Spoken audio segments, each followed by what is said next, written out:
Brahmapur Aska road स्थित सरकारी उच्च प्राथमिक विद्यालय वार्षिक पुरस्कार वितरण उत्सव मुख्य अतिथि माननीय ब्रह्मपुर मेयर श्रीमती संघमित्रा दलई, स्वतंत्र सम्मानित अतिथि भाव रंगीलुंडा गोष्ठी शिक्षा अधिकारी श्रीजुक्त देवेंद्र बेहरा, मुख्य वक्ता तथा सम्मानित अतिथि रूपे ward number 3 corporator Shrimati Savita Sahu, पुरातन छात्र संसद सभापति श्री राकेश कुमार साहू, पूर्वतन कॉर्पोरेटर श्री प्रमोद कुमार जेना, विद्यालय परिचालना कमिटी सभापति श्री संतोष कुमार सावत, युव समाजसेवी चित्तरंजन साहू जोग देथिले। प्रथम पर्यायर विज्ञान प्रकल्प प्रदर्शनी और आम संस्कृति और आम खेलना कर्मशालार उद्घाटन कर एथिरे विचारक भाव शिक्षक श्री संतोष कुमार रथ और श्री विष्णु प्रसाद आचार्य जोग देथिले। द्वितीय पर्यायर अनुष्ठित सभारे विद्यालय परिचालना कमिटीर प्राक्तन सभापति श्री राजेन्द्र कुमार रायगुरु पौरोहित्य करथिबा बेले कॉर्पोरेटर श्रीमती सविता साहू स्वागत भाषण करथिले। विद्यालयर शिशुଙ୍କ द्वारा अतिथिମାନଙ୍କୁ उत्तरीय प्रदान और स्वागत संगीत द्वारा भव्य स्वागत करा जायतिला। विद्यालयर प्रधान आचार्य श्री राजेश कुमार तारिणी विद्यालयर वार्षिक विवरणी पाठ करने सह विद्यालयर विभिन्न अभाव असुविधा मंचासीन अतिथिମାନଙ୍କ निकटରେ उपस्थापन करथिले। विद्यालय शिशुମାନଙ୍କ लेखा गल्प कविता चित्रांकन आदि को नहीं प्रस्तुत 3टी श्रेणी पत्रिका सुमन सौरभ और सृजनी को अतिथिମାନଙ୍କ द्वारा उन्मोचित करथिले। अतिथि माने निज निज अभिभाषण में शिशुମାନଙ୍କୁ उत्तम नागरिक हेबा सह देश और देशर मंगल सकाशे कार्य करिया पई उपदेश देथिले। एही अवसर में विदायी विद्यालय परिचालना कमिटीर प्राक्तन सभापति श्री राजेन्द्र कुमार रायगुरु को उपढौकन प्रदान पूर्वक नूतन परिचालना कमिटी तरफ विदाय संबर्धना प्रदान कर एहापरे वार्षिक उत्सव अवसर में आयोजित विभिन्न बौद्धिक प्रतियोगिता कृति प्रतियोगी को अतिथि माने पुरस्कार प्रदान करथिले। श्रेष्ठ विद्यार्थी 2024 रूपे श्रीमान अंशुमान रायगुरु एवं 2025 सकाशे सुश्री किरण दलई और श्रेणी सर्वोच्च नंबर रखिथिबा प्रत्येक शिक्षार्थी को आर्थिक पुरस्कार रूपे 500 टंका और ट्रॉफी प्रदान करा जायतिला। समापन संगीत गान करा परे विद्यालय शिक्षयित्री श्रीमती सुनीता पट्टनायक तत्वावधान में शिशुମାନଙ୍କ द्वारा रंगारंग सांस्कृतिक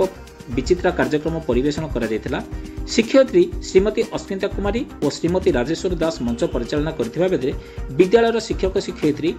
श्रीमती निर्मला महापात्र, श्रीमती सोनलता त्रिपाठी, श्रीमती सुनीता धर, श्रीमती रीना साहू, श्रीमती राजेश्वरी दास, श्रीजुक्त मनोरंजन पट्टनायक, श्रीजुक्त संतोष कुमार साहू, श्री महेंद्र प्रधान, श्रीमती निर्मला कुमारी साहू तथा परिचालना कमिटीर सदस्य श्री पूर्णचंद्र साहू, पिंकू मिश्र, नरेंद्र साहू, दीपा सेठी सहयोग प्रदान करथिले। ब्यूरो रिपोर्ट आंचलिक वार्ता।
वार्षिक उत्सव आज बहु प्रतीक्षित आमर टी विलम्ब हो जाइए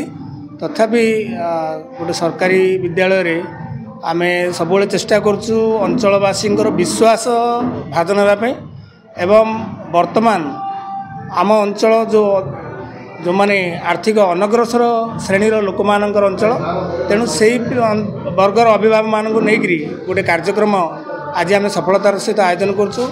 आमे ये वार्षिक उत्सव रे आमर 2 वर्षर सफलता को अभिभावक निकट में उपस्थापन करूँ। आमर ये विद्यालयर गत वर्ष 2 जन शिक्षार्थी प्राथमिक एवं निम्न प्राथमिक वृत्ति पाइबा योग्य विवेचित होते। यही वर्ष 3 जन शिक्षार्थी वृत्ति पाई एवं गत वर्ष आमर अंशुमान रायगुरु जी कि एनएमएमएस रे ब्रह्मपुर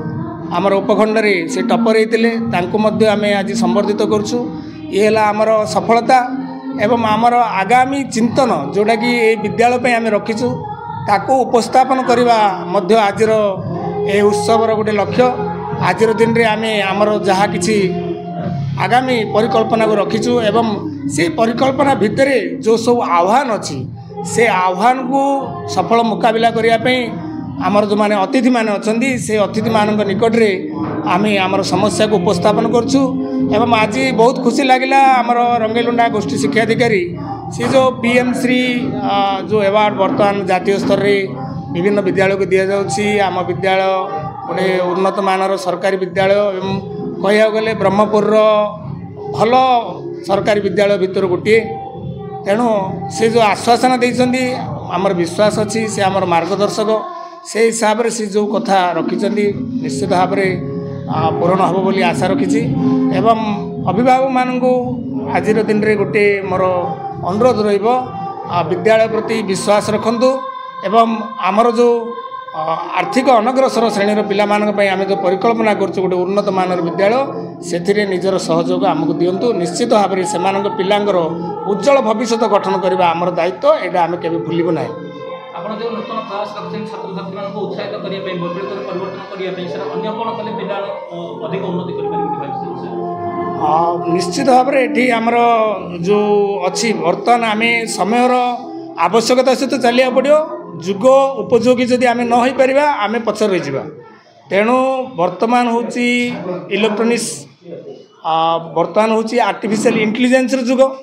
तो यही आर्टिफिशियल इंटेलिजेंस रे आमर साक्षरता रहा पड़ो केवल पाठ पढ़ीदे हेनी विज्ञान जुगरे तार साक्षरतार महत्व अलग से साक्षरतार व्याख्या अलग तेणु आम पिलामानंकु से आर्टिफिशियल इंटेलिजेंस एवं वर्तमान जो मीडिया इलेक्ट्रोनिक्स जुगरे भितरे आमर संभ्रांत श्रेणीर परिवार सहित से किपरि टक्कर देके आगू आसीपारे से प्रतिभा को लोकलोचन को आनीपारे से सर्वोत्कृष्ट सहयोग देवा हूँ शिक्षक भाव में शिक्षा अधिकारी भाव में आम समस्त कर्तव्य यह निश्चित भाव में आम दृष्टि रखी तो यह निश्चित भाव में आम समस्त गर्वर विषय विशेषकर सरकारी विद्यालय गुड़िक उच्च प्राथमिक विद्यालय आस्का रोड निहाती भाव में तार 42तम वार्षिक उत्सव आज पालन करद्वारा निकटस्थ आमर स्थानीय जो बासिंदा जो मैंने रही जो मैंने विशेषकर यही विद्यालय पर भरोसा करिसेंती से माने निश्चित भाव में आनंद प्रकट करिसेंती एवं सेमानंकर आउ ए विद्यालयर आज परिवेश ही बयान करुच्ची से कार्यक्रम केते मायने रखे ता सहित यही अंचल आखपाखर थिबा समस्त विद्यालय एवं सर्वोपरि कहवाई गले रंगेलुंडा ब्लॉक एवं ब्रह्मपुर महानगर निगमर समस्त सरकारी विद्यालय जो मैंने सब रही वार्षिक उत्सव कर वार्षिक उत्सव को देखिले निहाती भाव यार जो निरापण रही अन्य मैंने यहाँ अनुकरण करेंगे एवं अनेक गुड़िए जो वार्ता एमाने देइछंती केते प्रभाव पड़ी भविष्य एडी प्रधान शिक्षक जो प्रकार नूतन प्रयास अन्य विद्यालय में तार केते प्रभाव पड़ी आपण आशा करछन प्रभाव निश्चित भाव में पड़ो और सकारात्मक प्रभाव पड़ो कहीं जो नूतन भाव में चिंताधारा करिसेंती विद्यालयर गोटे कलेबर परिवर्तन होती शिक्षा क्षेत्र में कहतु क्रीड़ा क्षेत्र में कहतु विज्ञान क्षेत्र में कहतु समाजसेवा क्षेत्र में कहतु यही विद्यालय किसी स्वातंत्र्यता रही जेहेतु रंगेलुंडा ब्लॉक एवं ब्रह्मपुर महानगर निगमर यह एक अग्रणी उच्च प्राथमिक विद्यालय होइथिबारु आमे एही स्थान रे जेमती आमे अनेक कार्यक्रम ब्लॉक स्तर आमे करि आसछु एवं महानुभव व्यक्ति विशेषकर मध्य यही विद्यालय रे पाद पड़ी आउ प्रधान शिक्षक जो स्वातंत्र्यता रही सबुबले विद्यालयर सफलता को शिखर रे पहुँचेवा एवं ताकू सर्वोपरि कहवाई गले आमर ये सरकारी विद्यालय पिला माने एवं बेसरकारी विद्यालय पिला भितर जो तारतम्य को यथासंभव से कम करने चेष्टा करटा हूँ आज ये कार्यक्रम मूल यूएसबी एवं आशा रखा आगामी दिन में यही कार्यक्रम को अन्य समस्त सरकारी विद्यालय आपको आपणेबे एवं से सफलता क्षेत्र में शिखर छुईबे ता सहित शिक्षा क्षेत्र में एक वैप्लविक परिवर्तन आने संकल्प करेंगे।